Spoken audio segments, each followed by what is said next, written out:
Hey everyone, my name is Rooster, and welcome back to Mechabellum. In today's video, I wanted to showcase an interesting long-range matchup I had against none other than Vulcan, who has been on this channel a couple times before. Now, looking at the building layout with the wall and the anti-armor cannon on the same side, I wanted to play some long range, and so I decided to go for a marksman pack here, Sledgehammer Marksman. Just overall very solid. Other options I had were maybe to go for something like Amplify Specialist with the Badgers. The Speed Specialist I think is more of an aggressive pack, and Spiders can have a very bad matchup if your opponent decides to go for a Sabertooth opener, so I wasn't too interested in that. Now my opponent goes for a Fire Badger pack themselves, and they are a Training Specialist. It looks like they will be playing a little bit aggressive here at the very start, opting to push into the empty side of my board. I was somewhat expecting this, considering it is a Badger pack, which is maybe a little bit lower range. And I was debating, should I go for a stack on the left side, or do I play symmetrical? The downside of playing symmetrical, of course, would be that if he's very aggressive, you know, not all of my units are going to be in front of my unprotected tower.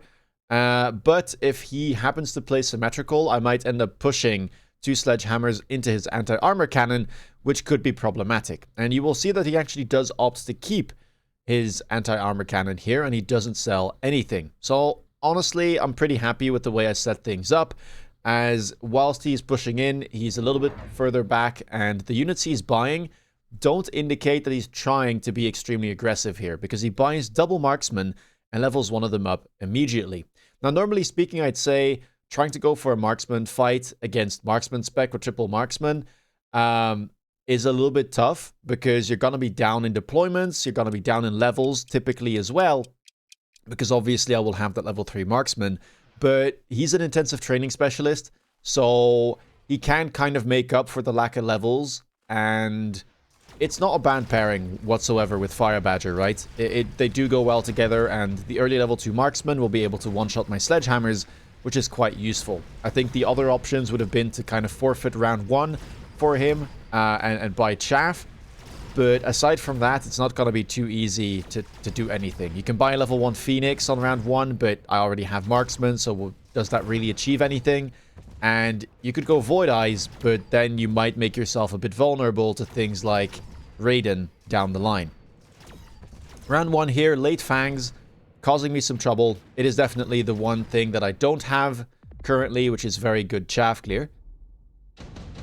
And so round 2 here, I was kind of looking to try and get a Stormcaller if I could. Missile Strike shows up, definitely a valuable spell to pick up.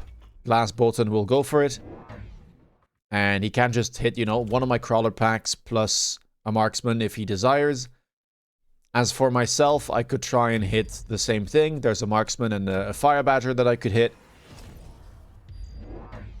And immediately, once I picked it, I was like, oh, should I have gone for it? Because otherwise, I might have been able to go for double Stormcaller by skipping.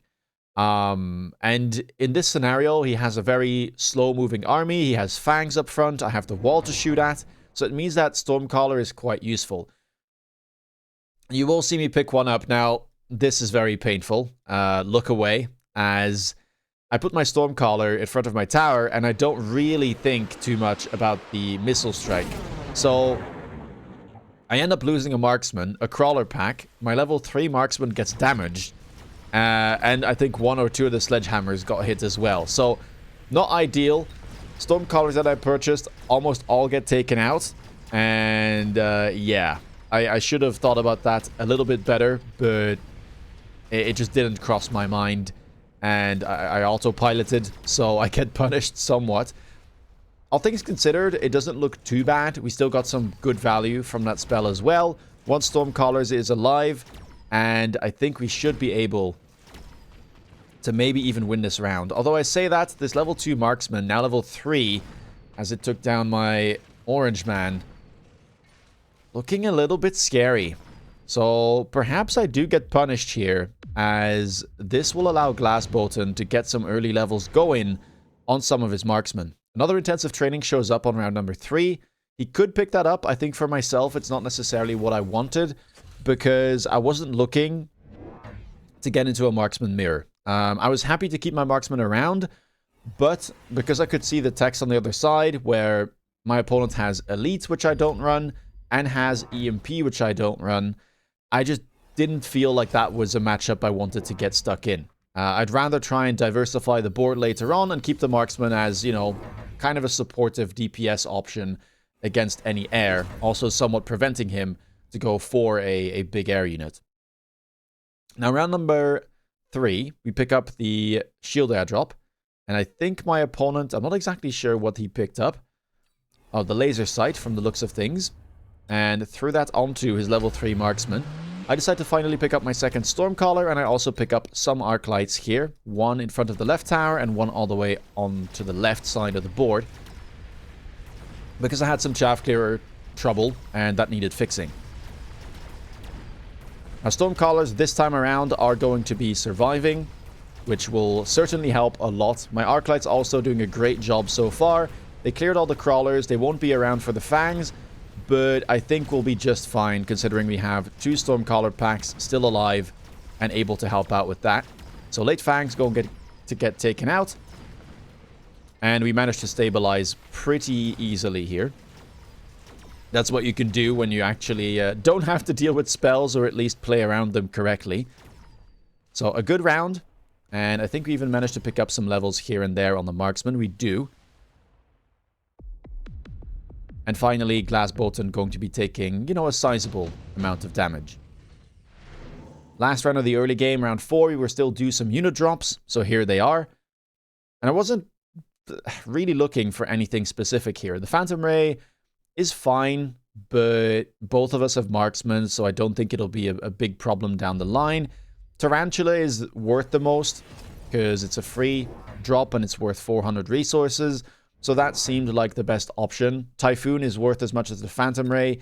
I could go for some type of play here for one round, try and get a tower debuff. My opponent could do the same. That was kind of what I had in mind. The alternative would be to perhaps throw a Tarantula here on the top left side to try and pull as much chaff as possible. Those were the things I was considering. In the end, I didn't want to push too much on the right side because if my opponent puts anything there, I'm just going to lose the round. And if I want the push to be successful, I likely have to add units to the unit on the front line. But if I'm going to sell it, you know, that's just more deployments that are kind of in Narnia doing nothing. So I decided to go for the Tarantula here, and I will put it on the top left side of the board, ready to sell, but also, you know, in a spot where it might make my opponent overcommit to something to try and get rid of it. Interestingly, Glass Bolton has the exact same idea here, so we will see the Tarantula on my flank as well. There isn't so much to be pulled here, so I think I get the better value, considering I am pulling units away from, you know, his strong side, the side where most of the fight is happening. I also go for ranged Arclight here, by the way. Again, it's the one thing that needed solving from the start. My chaff gear wasn't great, so that's what I'm prioritizing. The first tech that I almost always take, and I think most people should take, is range on their main chaff gear unit. And yeah, look at that, right? Top left, that spider just completely decimating 2.5 packs of crawlers, as well as that fang pack, pulling them away from the fight and exposing all of Glass Bolton's army. His Tarantula does the same thing, although it kills a few less packs. And whilst it does get the tower, at that point, the fight is basically over already. So it looks like we will be able to string two together. And all around, get a pretty successful early game. We were struggling a little bit round 1, round 2, but now I think we are firmly in the driver's seat. My opponent has that Tarantula problem to solve. And yeah, currently he's not really well equipped to deal with my Marksmen and Stormcallers. Round number 5, Heavy Armor shows up. Incendiary Bomb, good as well. I think those are kind of the spells you'd be looking at. You could go Electromagnetic Blast, but it has a long cooldown, and currently there aren't that many techs to disable. So, yeah, I decided to go for the Heavy Armor here. I had a Sledgehammer level available, and typically it's just something that I like going for on Sledgehammers. I think it's very useful against Fire Badgers and lower level Marksmen. Sledgehammers can become an absolute menace to take down if you don't have something like a Scorpion, so that felt like a good tempo play. Opponent goes for a tempo play as well, as he picks up the fire, and whilst I do try to protect my units here, the fire isn't positioned too far back, and so I will end up running through it. Now, as you can see, I decided to go for a War Factory. Now, how did I afford it? I sold my Tarantula. I decided, well, it's likely that my opponent will try to do something about it. Granted, he hasn't countered it that well. Decides to go for a Wasp pack on the left side, which would have killed it, but it would have taken quite some time. Now, by selling it and by using the Missile Strike, I'll still be able to kill a good amount of chaff. And hey, I'm able to buy a factory, which I put on the right side. On the one hand, it was there to push the tower. On the other, to protect against the Tarantula in case my opponent did opt to keep it around. And he does. So we take that out, and the factory gets a whole bunch of experience. 2,000 from killing that solo. So, yeah, that might become a problem. And now you might ask, why did I go factory? It's just a good comp in these type of mid to long range scenarios. I am still running spawn techs. As you can see, there's no overload on the bar. But I think, aside from something like, you know, a marksman-based comp, a War Factory-based spawn comp can go toe-to-toe with that type of an army. And I didn't want to end up in a mirror. So I decided to go for the factory. It felt like a good time to do so. I will lose the left side. Marksman starting to scale as my opponent has committed to attack now with the range. Has that advantage over me. And the Wasps take down my tower. We'll have to see if this factory can clean up. It does have a little bit of a troll pathing right now. Going for the middle, then switching, going for the tower, turning around, going after that level 4 marksman. We'll be able to take it out, but with the low hit points, we'll eventually fall to the Wasps here. And there it goes. Overall, though, not a bad result. The factory does pick up a level. And, well, my board should get scarier and scarier as the rounds progress. Round number 6, we get unit reinforcements. And, well, I could either try and sell or pick something like Mustang for those Wasp. I felt like I did need to respect the Wasp, considering my anti-air isn't that good. If I don't go Mustang, I could have gone for just some Fangs and sell whatever else I decide to pick. That would have been an option too. But I think generally Mustang does pair quite well with Factory, as it just kind of alleviates some of the anti-air problems that you might encounter when you go for this type of Factory play. So we pick up the Mustang, we immediately give him range. And my opponent picks up the Scorpions. Now, he didn't have siege mode, so I wasn't too afraid of this. I guess it does deal with my sledgehammers, though. And the sledgehammers were stalling for a good amount of time. I say that. Elite Marksman has now been picked up on Glassbolton's Marksman. So the damage is there, and I might end up having to sell out of my sledgehammers. I didn't go for any other techs here on the factory, by the way, because it was a bit expensive. And I think it's generally better to try and keep one factory on the board for a little bit and kind of poke and prod, see what your opponent is going for, and get other things that you might need, right? Here, I needed to do something about the Wasp. Picking up some more chaff was a good idea as well. And I was able to pick up a factory level, which should just do well enough in and of itself without needing a tech like range or anything else for the time being. Oil did get put on the board, which means that a lot of my units are going to be on fire. Chaff disappearing. Stormcallers, luckily, are locking onto the Scorpions, but I'm not too convinced we're going to be able to win this. I guess it'll just come down to my factory again, as the left side does collapse. We were able to take down the Wasp, which was a big problem last round, but eventually my marksmen are going to get overwhelmed as they get severely outranged by my opponent's marksmen. And we are going to lose that tower. Now, the factory is beefy. Keep that in mind. Marksmen with those techs do have significant DPS, but still, it's going to take a while to get through a unit that has 261,000 hit points. And you can see that even during the debuff, this is doing rather well. Now, eventually, it does get locked on by every single marksman on the field, and it will go down as a result, giving even more levels to those marksmen from Glass Bolton. So I was starting to, you know, feel the pressure here for sure. I mean, everyone's been there with the, you know, the high-level marksman of your opponent just outscaling anything that you've got going, and it can become quite menacing. So I had to do something, and I had to commit to a tech at this point. Round number 7, Portable Shield shows up. Decent card. I could have put it on a Sledgehammer, but because my opponent already had Scorpions, I didn't really feel like doing so. You know, I already had the heavy armor as well, which you can see I retrieved by selling that Sledgehammer. I didn't want to feed the Scorpion any further.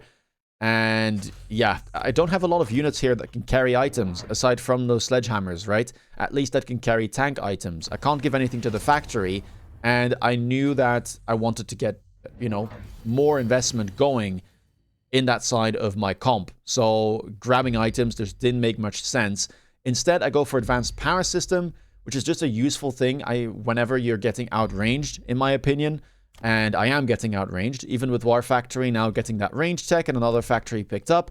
I'm looking at 140 range versus, you know, 240, 210.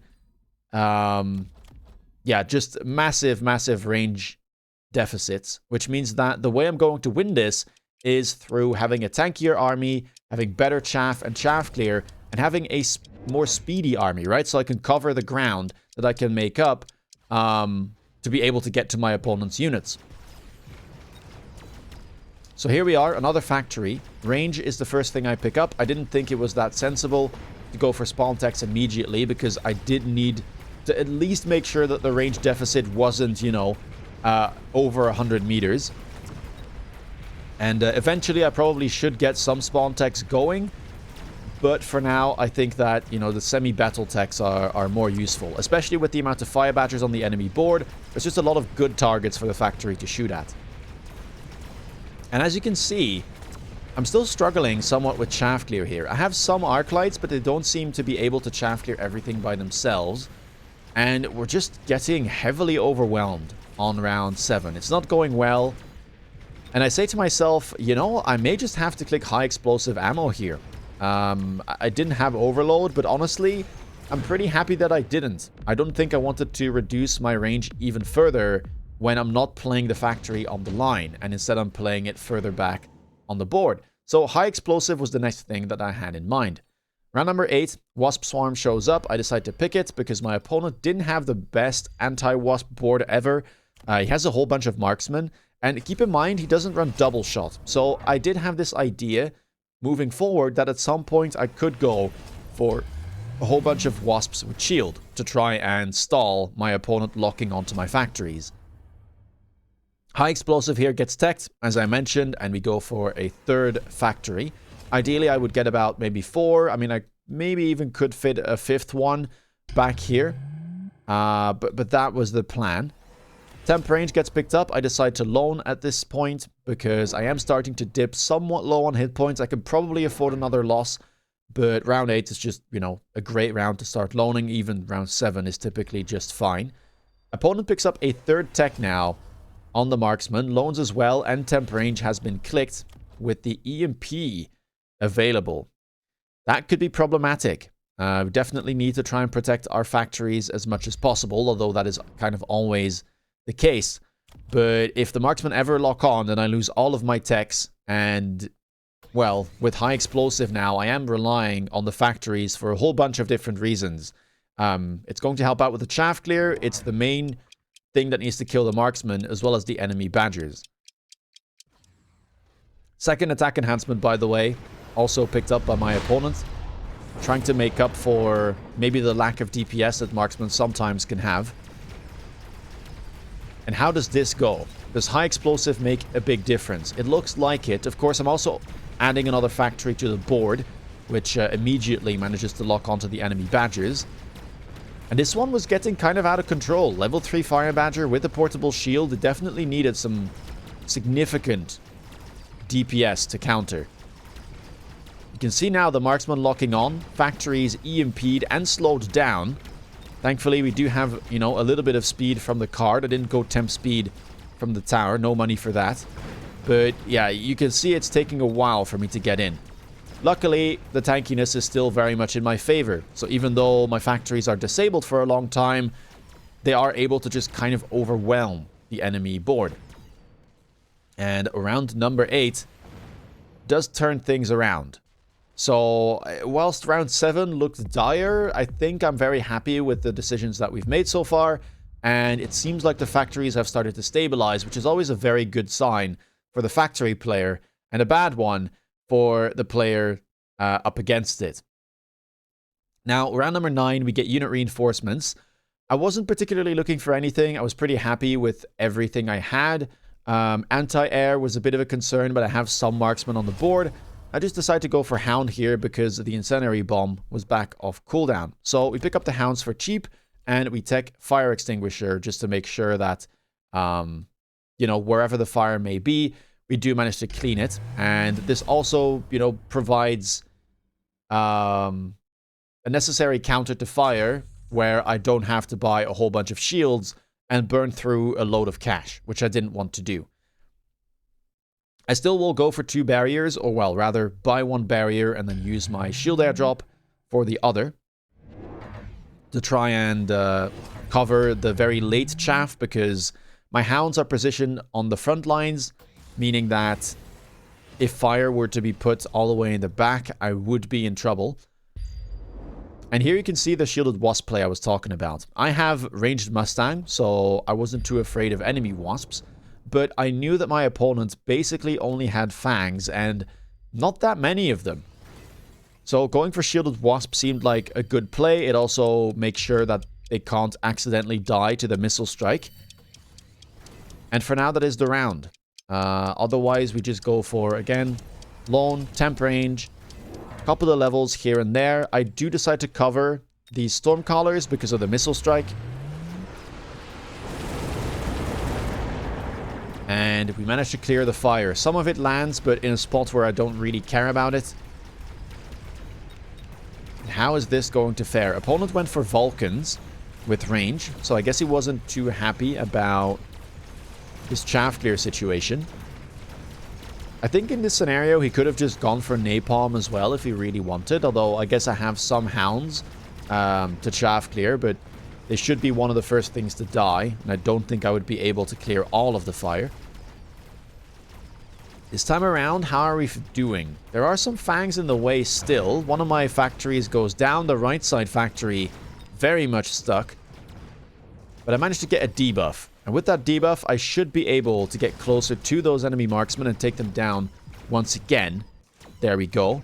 And yeah, just the tankiness here, too big of a problem. Glass Bolton just not able to take them down quick enough, even though he's managing to get those lock-ons. So round number 10. Here, I decide to skip pretty quickly. I could have gone for advanced defensive tactics. I definitely could have. I think advanced defensive tactics plus second defense enhancement would be a sensible choice. Right now, once again, the big problem for my opponent is a lack of DPS. So just making sure that I stat check him even more would have been a good play. Instead, I decide to not spend those credits and I buy another factory. Temp range again has been picked up, and I decide to go for a sticky oil bomb of my own, knowing that my opponent has his back off cooldown. Levels now picked up on the war factories. Kind of a similar thing, right? Picking up the levels will double their stats from level 1 to level 2. And it just keeps that stat check going. Ignite is the pickup for my opponent as he buys another Vulcan. He does run the tech, so that could help. But the range difference between the Vulcan and the factory will still mean that the factory has ever so slightly more. So unless you have extended range Vulcan, I don't think this matchup is the best. But we'll have to see how it goes. If my opponent manages to lock on with the marksman again, then the Vulcan may be safe from the factory because I'll lose all of that bonus range that I currently have. Here we go.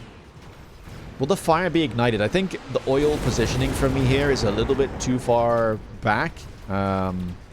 As I didn't have any source of fire myself, so I was relying on my opponent to light it for me, and it doesn't really look like that's going to be happening, as all of my units are standing back.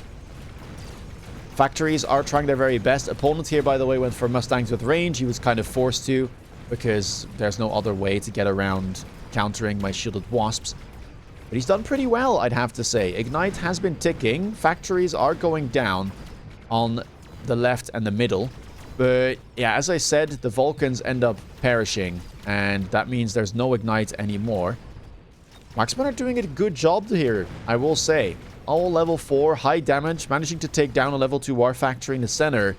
And the Mustangs now have the secondary job of being late chaff. So I get stuck.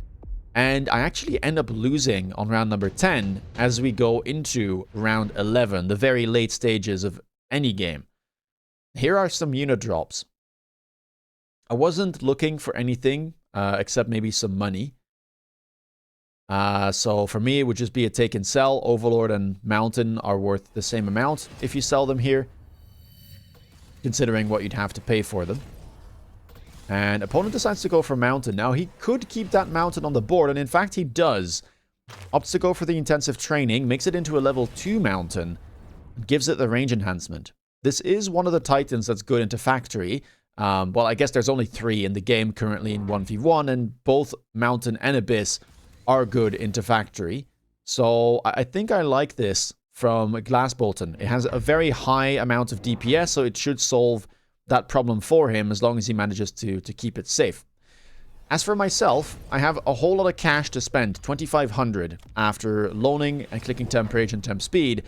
And I say to myself, well, why not just spawn a whole bunch of stuff? I have 4 factories already, which is a very nice amount. And with this amount of money, I could just, quad tech my factories with steel ball production and sledgehammer production. No need in this case to go for something like mechanical division balls or attack on the sledgehammers, because the opponent's marksmen all have EMP, so the techs would get disabled anyway. But just spawning stuff should prevent my factory from getting locked onto. And that's kind of the name of the game here, right? Keeping the factory alive for as long as possible so it can chaff clear and hopefully take down this factory. How is this going to go? Now, you will see me kind of panic here at the end. What I wanted to do is stack a whole bunch of Wasps and mobile beacon them across my backline, but I decided to do that too late, so that's why you just have a stack of Wasps now running into the enemy team. Not the ideal play, but from what we can see, all of those spawns are creating problems. The Vulcans are unable to find their target, the Marksmen ditto, and we are getting very, very close to this tower. In fact, we take it down, and whilst the Mountain takes a long time to take out because of the high explosive attack nerf, it seems like we will be able to take this one and grab ourselves a victory after a very long game. Just gotta wait for this marksman to go down, and that will be GG. So, factory gameplay successful. Still, even after all the nerfs, I think this does have a place in the game still. It is very, very powerful in the late stages, and it can usually overwhelm almost any comp. Now, if you're wondering, what should my opponent have done? We can try and take over, and even on the final round here, there actually was some counterplay. That isn't always the case, but because of the way my board was set up and the drop that my opponent received, there was a way to win, and it did involve a mountain. So what he should have done is pick up the mountain, but instead of placing it back, he should have tried to put it on the line, and then pick up a second one, because he does have a lot of money, and perhaps even level it. Alright, I will level this factory here, and I will give it range as well, and then we're going to try and move in as fast as we can. I wonder if maybe orbital bombardment or a saturation bombardment could have been good. We'd have to see. And then what I want to do is sell this Vulcan, because I don't think it'll be doing too much. And what I'm going to do is add some crawlers onto this flank to try and slow down the opponent. I just want to try and distract him for as long as I can. And perhaps go for a missile here, so we could try and get in. Let's see. Marksman levels can get picked up as well. And let's just see how this works. I should have probably shielded, because my Mustangs are somewhat useful. But as you can see, a lot of his units get pulled away towards that flank, and hopefully it opens up the tower for my mountains to lock on. One mountain already here, able to take down one of his factories. That's quite useful. Looks like I will be losing one of my other mountains, though. Can we get close to that tower? Right side is struggling somewhat. It would be nice to get that debuff. There we go. Managing to get through now. Mountain alive, and that does win the round. So here was one way to win. Was it enough to kill? 1178. I think it was. If I go back to the replay,